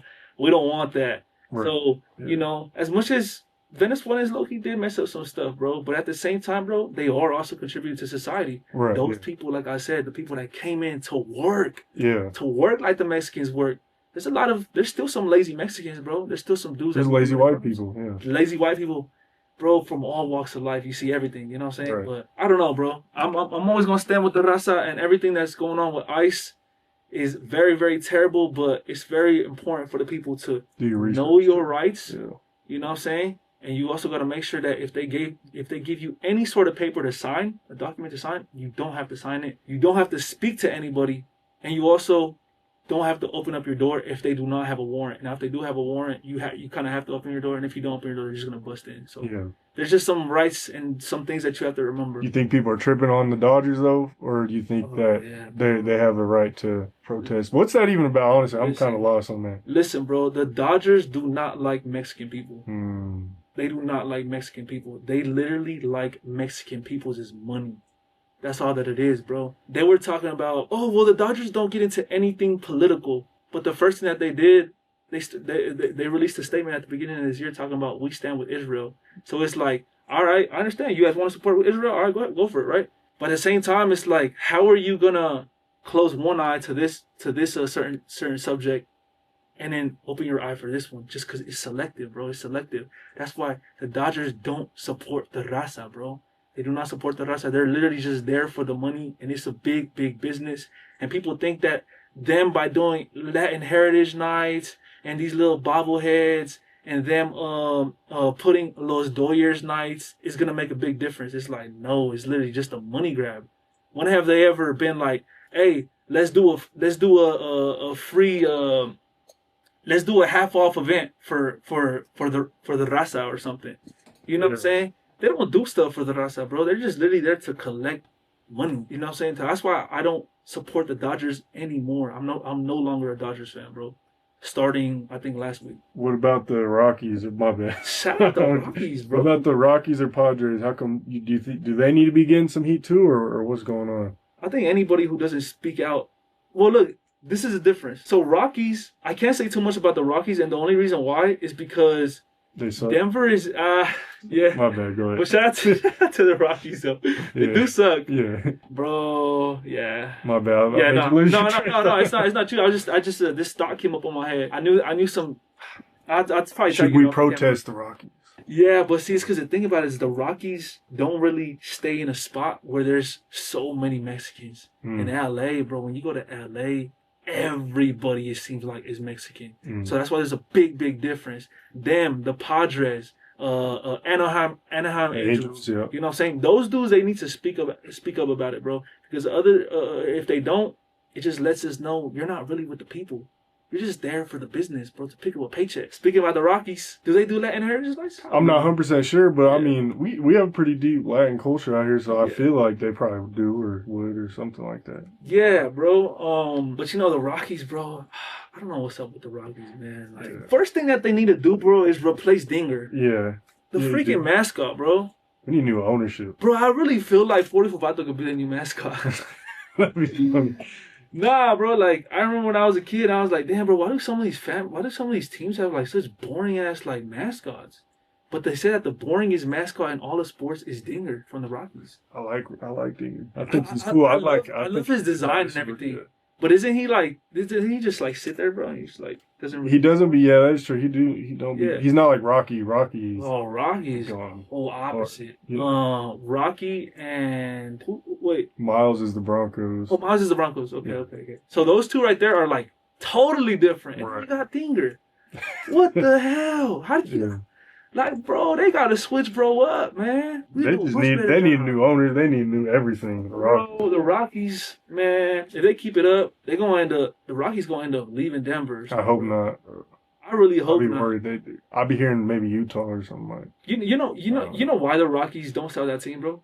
Why? Because they sell it out all the freaking time. Right. And all the way the Dodgers fans pull up. Yeah, and it's because they have, I think, some of the cheapest beers in the entire country. Well, and it's just the views. It's a nice stadium. Bro, they're never leaving Denver, to be honest with you. Probably not. But see, they need to sell that team, bro. You know what they also need to sell?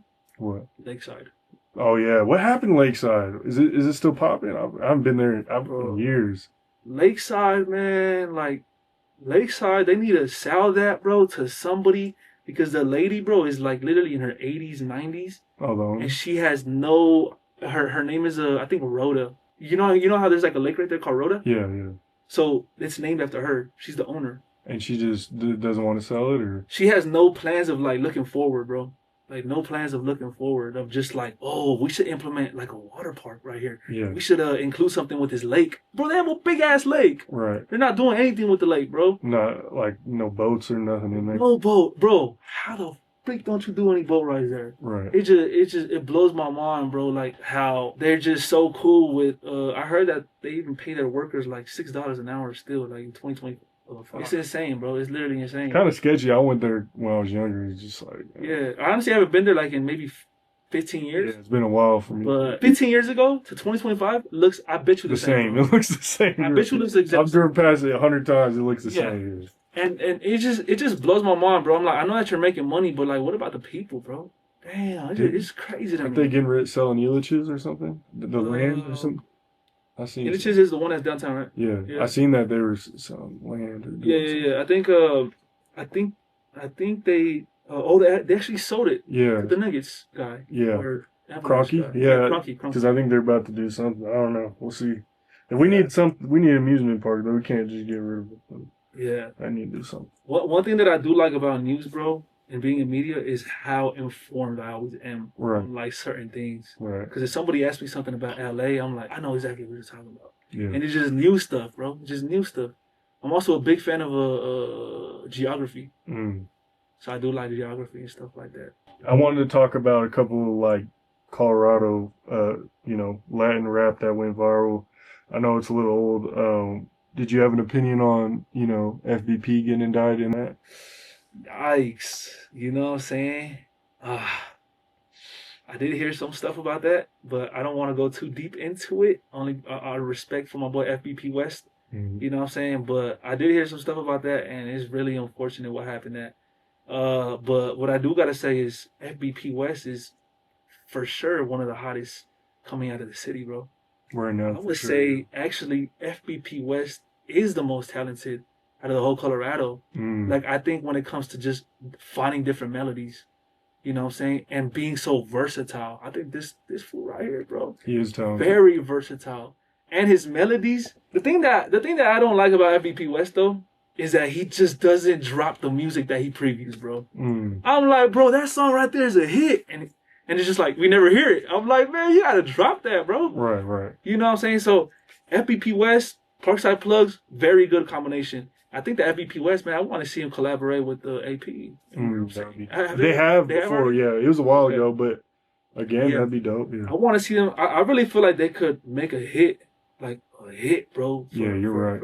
For Denver, Colorado, and all that, bro. So I think, man, there's a lot of talent, bro, for sure in Colorado. I think that people just have to put their eyeballs over here, bro. Right. You know? Did you ever try to interview Lil Travieso, rest in peace, before he passed away? I did. Yeah, it's a lot of people don't know, bro. Is I tried to interview Lil Travieso, I want to say a year before he passed. And he actually reached out to me and he told me, nah, bro, I'm trying to stay off the grid for a bit. Yeah. Did you try to reach out to him? Yeah, he said something similar to Yeah, he told me, nah, bro, it's because I'm trying to stay off the grid. What I came to find out is that he felt that he wasn't big enough at the moment. And I was like, you're huge, bro. He didn't understand the magnitude of how big he was. Could you imagine if there was a Lil Travieso interview out? Bro. That'd be over 1 million for sure. Oh my gosh, bro. Like, I just wish I could go back in time, bro, and really like push for it and be like, bro, like, you're really push a little harder, yeah. Bro, you've been the only one with the Lil Travieso interview. Right. You know? And that's something that nobody has. Maybe somebody does have something out there. Yeah.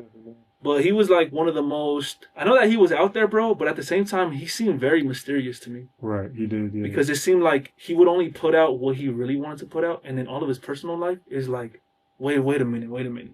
On your song, you said that you had a son, and then I talked to Lil Nate. He told me that you don't even have a son. You actually have a daughter.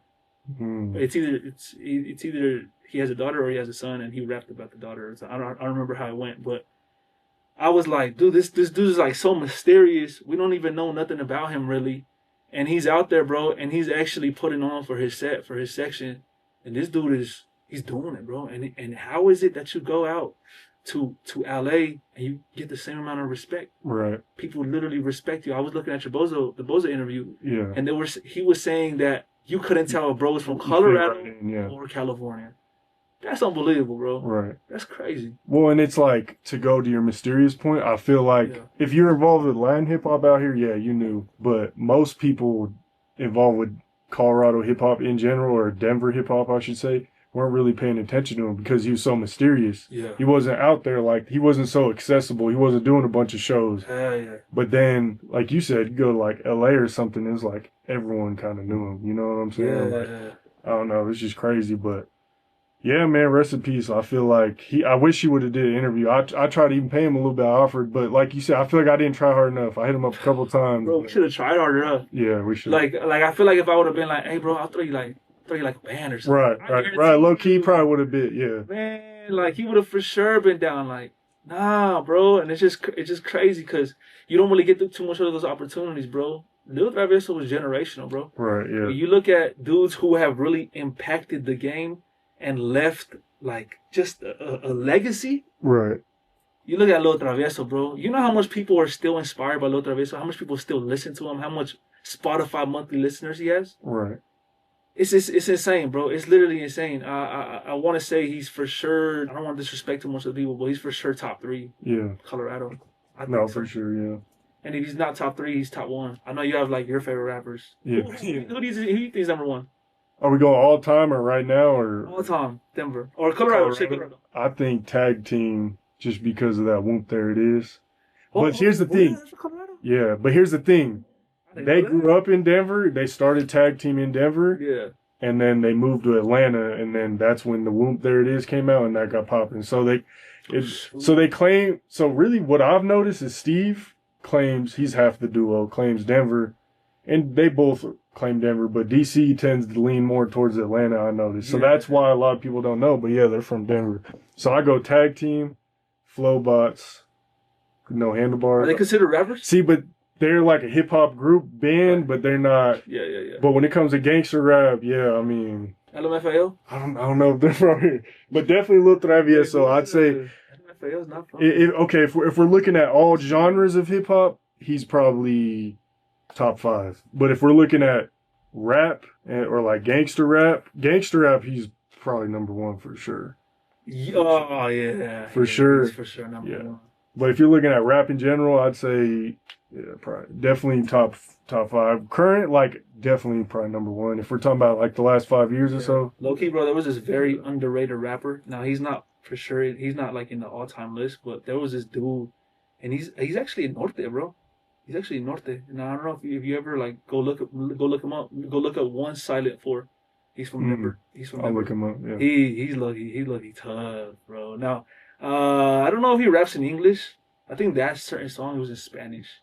But One Silent 4, yeah, he's tough, bro, and he's a Norte. But bro, honestly, for me, now that we just mentioned like all of the dudes, and I know that you brought up like a lot of different rappers. Yeah. But I think for me, Lil Travieso is the greatest rapper to ever come out of Colorado. Yeah. I could see. I mean, it's debatable for sure. Yeah, it's for sure debatable. Yeah. He could be. And the only reason views wise too. Yeah. Yeah, and the only reason why is because views, impact, legacy, image. Yeah. Oh my gosh, bro, he had everything. People could sit there and be like, oh, but his lyrics and his flow weren't that good. He low-key had his own flow. Yeah, sometimes he was like a little offbeat. I can admit that, but for the most part, he made it sound tight, bro. No, he didn't. He made it sound tough. Like I'll be in the car, bro. I'll be listening to I Can Hear the Streets Calling. Or Banging in the Park. You know what I'm saying? How does that song go? It's like Demon. I like this is for the homies that are banging the park after dark. That song's Gun Spark. You know what I'm saying? Yeah, Gun Spark. Bro, he has such a dope. You know what he did? You know what he was really good at? What? He was good at sounding new on old school beats. That's true. Yeah. Just different. Different. Okay, I want to go on that a little bit because I did just interview Rico too Smoove. He's known for that too. And in your interview with Foo Community, you guys were talking about like northern rappers that have potential or that could go mainstream or whatever. Yeah. And y'all brought up the fact that Rico, it's I don't know how you said it, but you said it was like a positive. That's good that he's doing that. Like the way he raps about just a lot of conscious stuff, Yeah. But that it might not sell as easily, as what could you want to break that down a little bit? See, it's because whenever you start rapping on old school beats, me as a fan, I love that stuff, bro. I love for a rapper to be, it's a new school rapper and he's rapping on old school beats. Damn, like this sounds hard. The thing with Rico too Smoove, he even sounds like an old school rapper too, bro. Right. Yeah. Like if somebody told you, this song came out in 1995. You would believe it, but the thing about it is it came out in 2025. But the thing with it is what I was saying on the Foo Community is that I don't think that it has the potential to go mainstream because it's not what's in right now when it comes to mainstream. You know what I'm saying? When it comes to mainstream hip hop, rap, people are looking for what's relevant in the game right now, bro. You know what I'm saying? You look at like Kendrick Lamar and you look at Drake. Just study their beats, bro. And that's modern. Yeah. You know what I'm saying? Who calling that ish?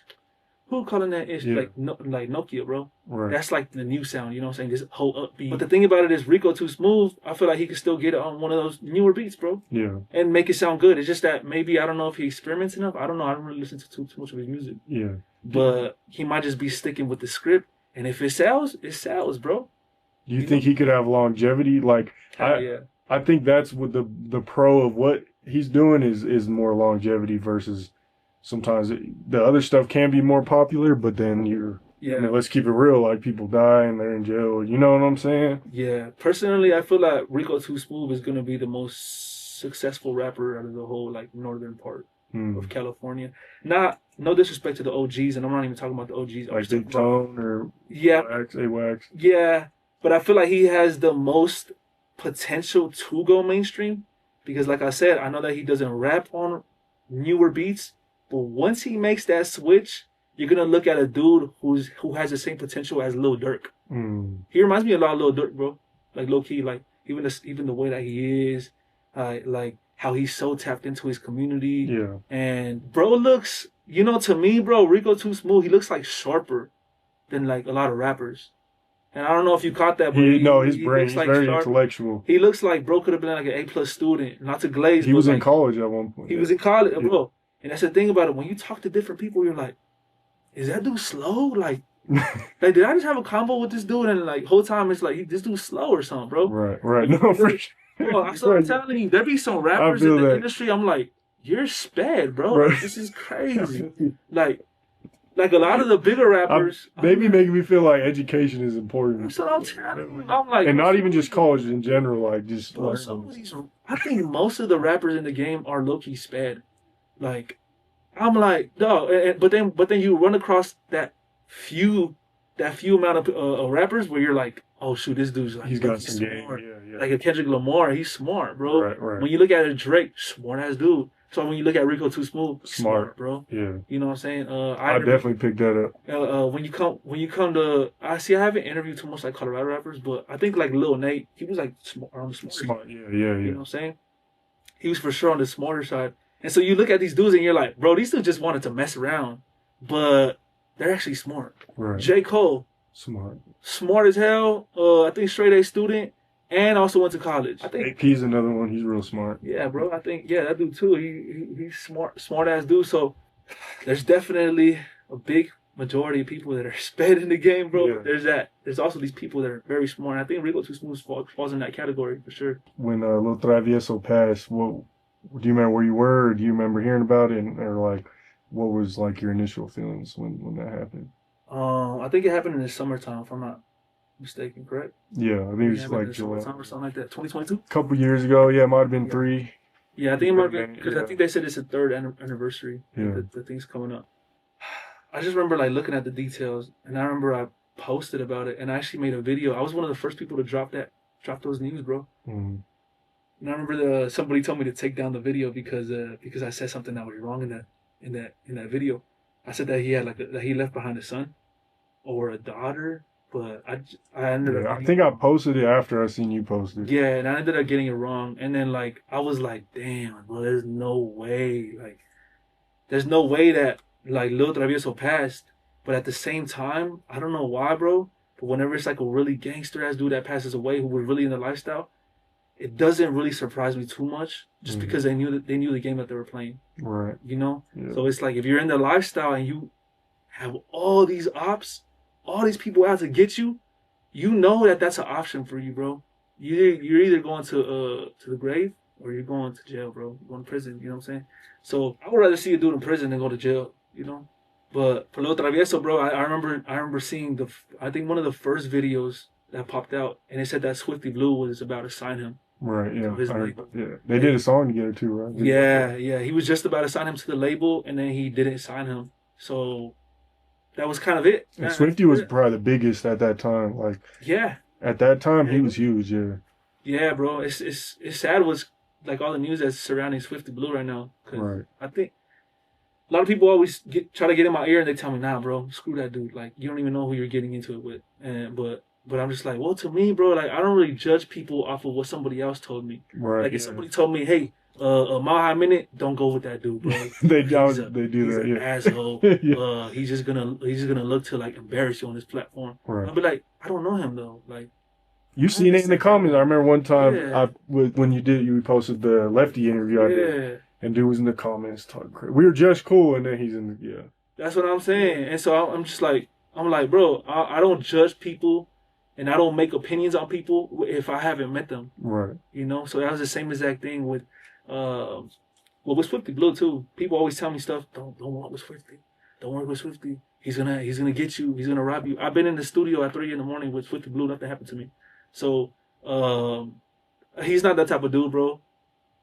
But it's unfortunate what the situation that just came out.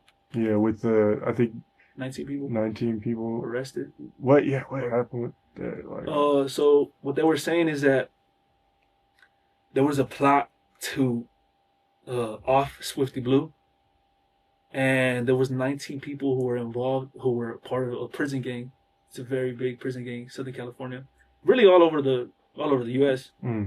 But pretty much it was a plot involving like a bunch of different people, and so what they did is that they arrested, I think, like 9, and then they charged 8 other people who were already in prison, and then there's another person who's like still on the run.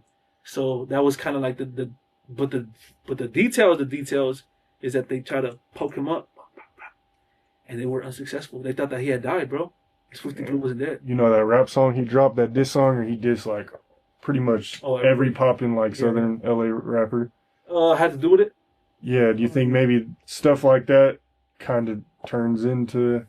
I think that it can for sure turn into something, but I think in this specific case, I think all of this stuff really started to happen in 2021. So this is actually a case from like 2022, bro. So, you know, everything that they were charged with was stuff that happened 3 years ago, 4 years ago. You know what I'm saying? So, but whenever he does drop this songs like that, it for sure puts a target on your back, bro. Imagine if I got up on here and I started dissing all of the Colorado artists. Right. I'll be like, oh, I'm out in the street. They already people been trying to expose me on TikTok and stuff like that. Oh, we know exactly how he looks like. Next time I see him, I'm gonna run the favor, bro. You know what I'm saying? So yeah, bro, for sure puts a target on his back. But Swifty Blue, if he feels like he knows how to fight, well, so be it. You know, he could defend himself. Yeah. Did and you know what? When he came out here, he checked in. He checked in. He went to Fort Collins. Oh, you went for to the show. Yeah, bro. Did you go? You went to that show, right? Yeah. So I know that people say stuff about Swifty Blue, and they're like, "Oh, bro, he's soft and he's not with the action." And whenever I was in Fort Collins with Swifty Blue, I saw something completely different with Swifty, bro. It was something that nobody, all of the haters, bro, like a Swifty, they'll probably say that I'm lying and stuff like that, but there was multiple witnesses that were there. And so pretty much we were downstairs, we walked into this like sort of club bar thing, something like that. And what happened is that there was about like 3 Nortes, all red. I just remember they were wearing red hats, bro. Red hats, everything red. And we walked in, there was like 3 Nortes. Swifty, he's like in front, and he's just like, "What's up?" And the dudes are kind of just me-mugging like this, bro. Just mad dogging. And so then we walk upstairs, Swifty and I think Plugs go downstairs. Mm-hmm. And when they're downstairs, they apparently get into it again with those dudes. But now it's like a conversation. Now I guess the Nortes apparently try to press Swifty Blue, and they tell him like, "Hey, bro, where are you from?"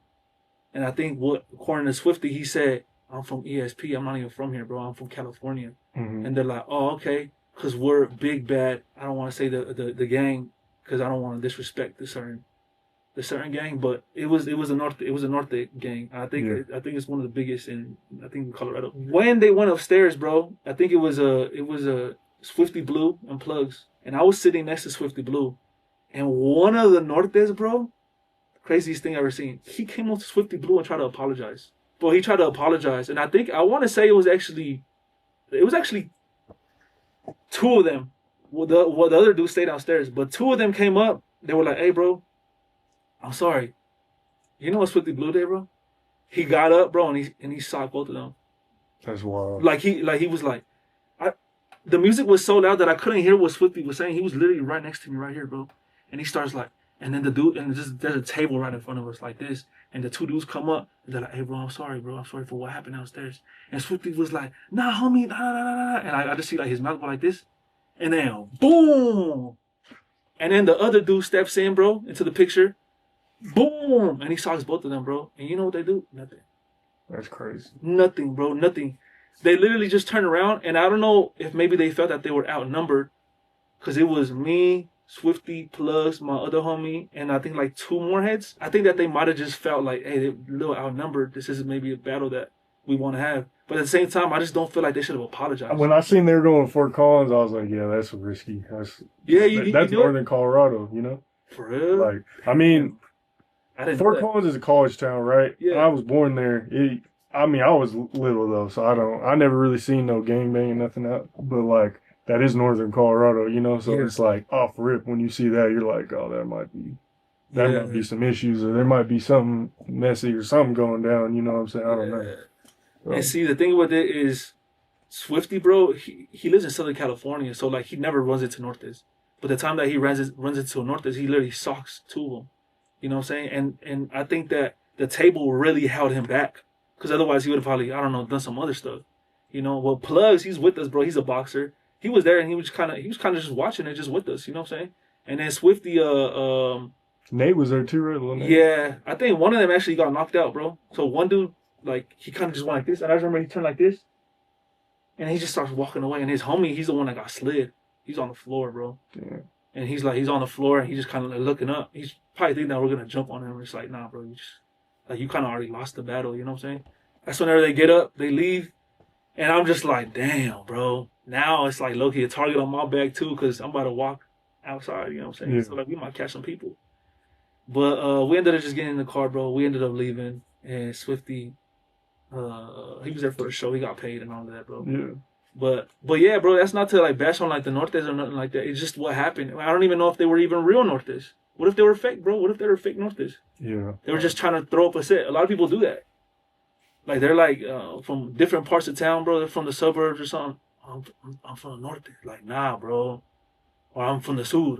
Nah, you literally got dropped off by your parents at the whatever rec center, whatever, bro. And now you think you're part of the clique. It's like, nah, bro, you're not. Yeah. You gotta get put on by the hood. People get confused, bro. For sure. What happened with the dude downtown? He took off your hat, but the craziest thing behind it is one of the biggest Denver rappers ever. They call him AP. Okay. Kind of breaks it up a little bit from what it seemed like on the video. Yeah, he's wearing the Rockies jersey. I think from what I did see is I did see, but there was like low-key a lot of people there, bro. In that there was. Video. I think it was probably after a Rockies game or something. Bro, you know what happened is that I made the biggest mistake that day of trying to ask a drunk dude who is 6'5", does he know how to fight? Yeah, I know, because you told him to throw the hands, like, and he probably took it. I could tell you weren't trying to fight with him, but he probably, for whatever reason, took it there. I don't know. He was tripping. Bro, and he started to like put his hands up. He's like, "What's up? Knuckle up, homie." Yeah. And I'm like, "Hold up. I'm supposed to be a professional interviewer. What you want me to do? Fight this dude who's 6'5"? Right. Who's probably gonna put the hands on me.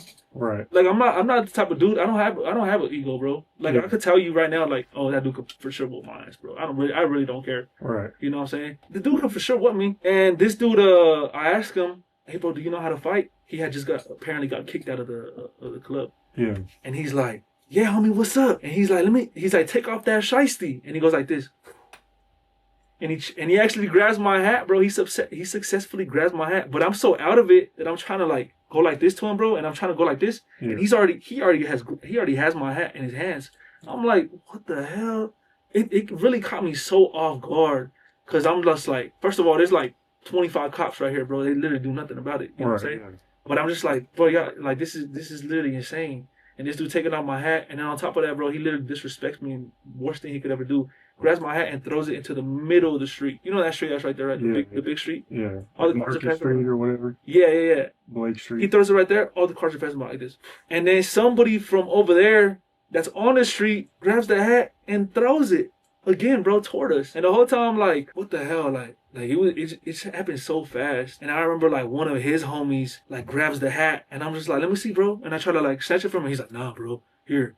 And he like gives it to his big homie who like, I don't know, he's like his little puppy or something. And he just like gives it to the big dog, bro. And then the big dog just takes the hat, bro. And then I'm just like, hey, bro, can we like continue this interview? And he's like, yeah, bro, what you want to ask me? And that's whenever I asked him, I was like, bro, that's whenever I knew I had to switch it up. I was like, I came at him at the wrong angle. Yeah. I shouldn't have asked him at the wrong angle. I told him, what's the first thing you look for in a girl?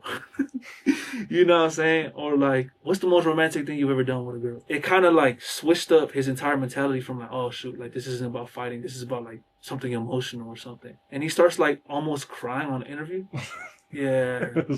And I was like, what happened, bro? Like, why are you so hurt? And he's like, it's because these fools just kicked me out of the club. I'm like, you could have just told me that, bro. Right, yeah. Like you're hurt over something else and you're trying to take it out on me. You, yeah. So we ended up just like shaking hands. He didn't apologize or nothing, but we ended up shaking hands.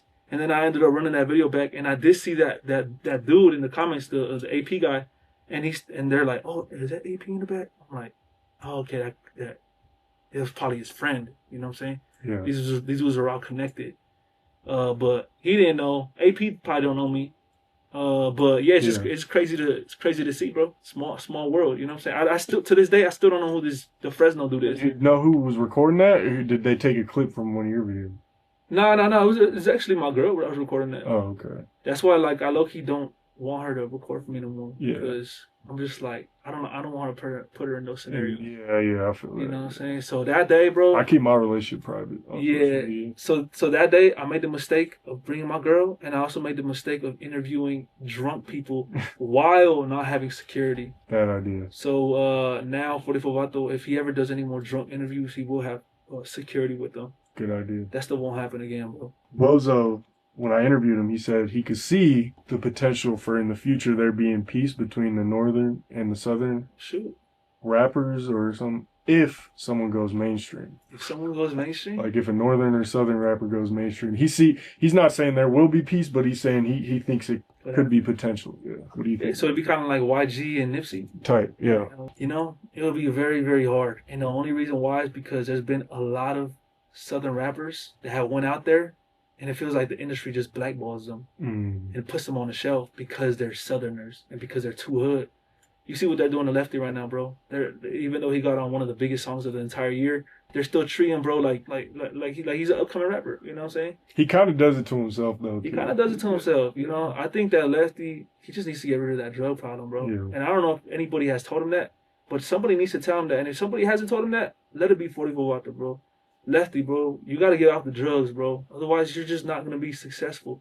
And you might think that you're successful right now, which you are, but it's going to damage your future crazy, bro. Crazy. I personally think that Lefty actually has the potential, bro, to do that. What you just said with the Nortes, you know what I'm saying? Yeah. Made some stuff with the Nortes. Maybe he hinted at it. Maybe him and like Rico too Smoove, bro. Something like that, bro. That'd be so dope. I think that not only one Sudan or Southside rapper would have to go mainstream, I think that somebody else from the north would also have to go mainstream as well. Yeah. And then those two could, could do it. But so far, there's not really one, bro. Lefty is probably the closest mainstream rapper that the Southside has. And in the north, can you think of any? Probably Rico's probably the closest. I mean, Acito's. Acito, Lazy Boy. But see, they're not like mainstream. Yeah, they're more like. Yeah. I think their follower count isn't even that high. So something would have to pop, bro. And then it would be possible. I think even Lefty kind of hinted at that in our interview. He didn't say there would be peace, but he said he sees what Gold Toes is talking about bringing it together. That's some along those lines. And he said he was done dissing, and then I'm pretty sure he dissed after that. But me personally, bro, I know what Bozo said, right? But I personally think there will never be unity between North and South, bro. I think that the politics that goes with that will not let that happen. And I think that if it ever were to happen, it would take at least 100 years for stuff to like really evolve and change. Why do you think it was easier for the Bloods and Crips to do that, but it's so hard for the North and South to do it? Because they're so far. Because I think North and South is just, bro, freaking hundreds of miles away. And when you look at Bloods and Crips, they're living in the same hoods. Right. You know what I'm saying? So I think that's why. But imagine if in Southern California there was Northsiders and Southsiders. Right. That's what I'm saying is it's not gonna happen, bro. This whole unity stuff between North and South, I feel like personally, bro, it's a waste of time, bro, because nobody's gonna do it. You talk about the prison stuff, yeah, there might be some unity inside there, but in the streets, whole different thing, bro. Yeah. Personally, hope it does, bro, but I don't know. And that's the other thing too is like they're so far away from each other. Like you think about Chicago, right? Like okay, you got the GDs and the BDs. They're right next to each other. Like literally, like I drove by O Block. Yeah. O Block's right here. I went down 64th, and here you hear 63rd. For like, real? Literally, you could walk 5-10 minutes, and they're for real. Yeah. Oh, it's like that close? Yeah. But then when you look at like northern and southern Cal, it's like, yeah, you got Soreños up north. I hear that, and like you hear about it in the Woody documentaries and stuff. But like you said, LA's mostly Soreños, and then up north, you know, it's probably mostly Norteños. So it's like, if y'all, why can't there be peace if y'all don't live around each other? You know, I don't really know. I'm a blogger, so I don't really. Yeah, it's just the length. It's the length, bro. I think it's just the distance that it is. Yeah, I think it's much different. And even though you got the sur and the norte. Yeah. In the north part of California, it's just not enough to mend stuff. It's just not enough, bro. It's not enough. I don't think it'll ever happen. Just for that same reason. Yeah. And also the prison politics. I don't know if that will let that happen. You know what I'm saying? But I mean, I hope for the peace. Right. I don't like to see people lose their lives over gangs and stuff like that. But we'll just have to see, bro. Right. Yeah. But I don't think we're gonna be around for that. Probably not. No, we're not gonna be around for that, bro. Well, you got any other breaking news, final thoughts, last minute things you want to speak on? I just wanna first of all shout out to the Maha Minute, the top media page in the entire Denver and the entire Colorado. Make sure you tap in. And shout out to everybody trying to make it, bro. Like if you guys ever need some advice, some tips, some whatever you guys need, just tap in. DMs open. If I don't reach out, it's because there's a lot of other DMs there, but I will try to reach out for the most part.